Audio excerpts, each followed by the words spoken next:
The death penalty is still on the table for Chad Daybell, the husband of the so-called doomsday mom, Tylee Vallow. She was convicted of murdering her two youngest children who once lived in Arizona. Daybell was also charged in their deaths and accused of killing his first wife. Fox 10 investigator Justin Lum is breaking down his two failed motions.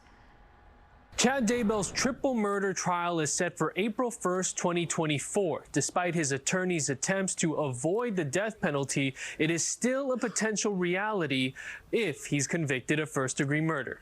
The bodies of 7-year-old JJ Vallow and 16-year-old Tylee Ryan were discovered in Chad Daybell's backyard in June of 2020.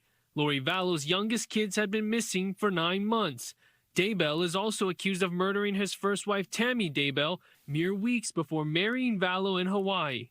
Now a judge has denied Daybell's request to strike the death penalty based on culpability. Daybell's defense reminded the court that prosecutors argued that Vallow was more responsible for the murders and that she did not face the death penalty, found guilty of murdering her kids and conspiring in the murder of Tammy Daybell. The judge said deciding on Daybell's culpability before trial would impact the jury and predetermine facts about his case, not his wife's. Daybell's second motion argued that he faces a more severe punishment for waiving his right to a speedy trial. The so-called doomsday couple's cases were severed after Vallow chose not to waive her right. Then later, a sanction for a late disclosure of discovery got death off the table for Vallow. Judge Boyce also said Daybell asked for severance and more time to prepare for trial.